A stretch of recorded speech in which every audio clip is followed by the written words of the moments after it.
राय जी को आमंत्रित करता हूँ। धन्यवाद भाई रामदुलार जी। यहाँ पे जो भी क्रांतिकारी साथी मौजूद हैं उन सभी का मैं अपने शब्दों से ज़बरदस्त इस्तकबाल करता हूँ, उनको धन्यवाद देता हूँ कि इतने महान शख्सियत को उनके परिनिर्वाण दिवस के पूर्व संध्या पर आप इतनी बड़ी तादाद में इस ऐतिहासिक स्मारक स्थल पे आप सब मौजूद हैं और उनको अपने श्रद्धा सुमन अर्पित कर रहे हैं और उनको याद कर रहे हैं और अपने अपने ढंग से उनके स्मृतियों को याद करके अपनी बातें कह रहे हैं। देखिए, आप आज जो हिंदुस्तान देख रहे हैं, आज़ादी के 75 साल बाद जो हमारे देश के प्रधानमंत्री ने जो अमृत काल जो कहते हैं कि 75 साल का समय बहुत अच्छा साल होता है, अच्छा एक समय होता है, लेकिन जब हम देश आज़ाद नहीं हुआ था उस समय इस देश की हालत बहुत ख़राब थी। इस देश में बहुत ही ज़्यादा विभेद था, लोग बहुत नीचे थे, कोई एक वर्ग बहुत ही नीचे था और एक वर्ग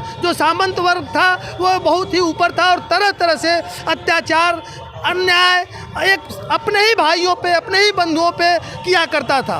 उस समय ऐसे परिस्थितियों में जब मतलब जैसे गांधी जी सी शख्सियत को मतलब अस्पृश्यता के खिलाफ एक अभियान चलाना पड़ा, उसी दौर में एक शख्सियत उसी वर्ग से उठा और अपने लोगों की जो दुर्दशा देखकर उसका मन रोम रोम दुख और क्षोभ और क्रोध से भर गया और उसने मन में संकल्प लिया कि अपना सारा जीवन ये जो विभेद है, ये जो असमानता है, ये जो ऊंच नीच अस्पृश्यता छुआछूत का विभेद है, इसके लिए मैं काम करूंगा। और उसने अपने बाल्यावस्था से ही जो लड़ाई शुरू की और अपने निर्माण तक 1956 तक उसने इसमें काफ़ी सफलता हासिल की।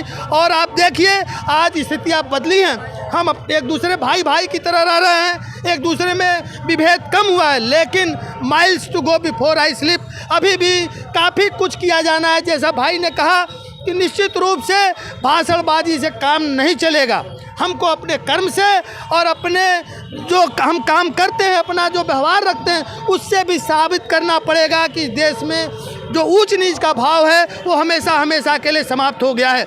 अभी भी किसी न किसी स्वरूप में देश में वो जो विभेद है, जो ऊंच नीच का भाव है वो बना हुआ है। बस अंतर इतना है कि पहले वो आउट करंट में था, अब वो इन करंट में है।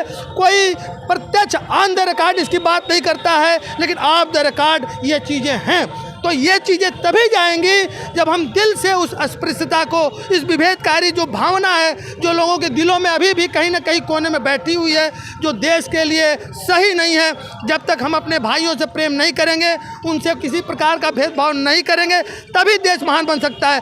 कभी भी देश एक वर्ग को पिछड़ा बनाकर उसको नीचे दबाकर उन्नति नहीं कर सकता है। बाबा साहब ने इसीलिए सबको जो फंडामेंटल राइट आर्टिकल 16 से लेकर 32 तक 31 तक जो दिया, उसमें यही सब बातें हैं कि सबको जीने का अधिकार है। और सिर्फ जीने का ही अधिकार नहीं है, मानव गरिमा के साथ जीने का अधिकार है। और मानव गरिमा में बराबरी की बात आती है, शिक्षा की बात आती है, राइट टू लिव की बात आती है। वो तमाम फंडामेंटल राइट जो आज जो देख रहे हैं, स्वरूप जय संविधान के निर्माण के दौरान वो ड्राफ्ट कमेटी के चेयरमैन थे। ड्राफ्ट कमेटी का मतलब वो पूरा जो संविधान का स्केलेटन है, जो मूल बातें हैं, जो उसकी सार बातें हैं, वो सब बाबा साहब ने उसको मूर्त रूप दिया और जिसका आनंद आज हर देशवासी ले रहा है। और भारत का संविधान विश्व का सबसे बड़ा लिखित संविधान है और इस संविधान को आज भी विश्व के सबसे अच्छे संविधानों में माना जाता है।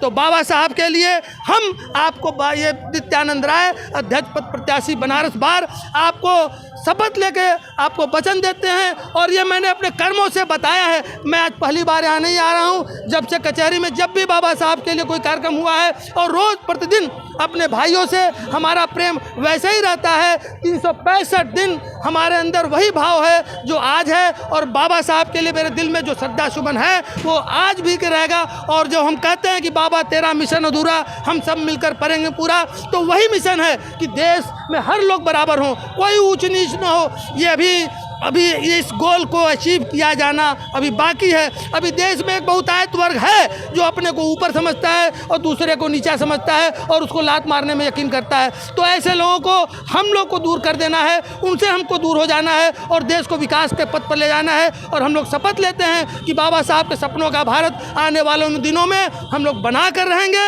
बना कर रहेंगे, बना कर रहेंगे। एक बार पुनः बाबा साहेब अमर रहें, बाबा साहेब अमर रहे, बाबा तेरा मिशन अधूरा। धन्यवाद साथियों।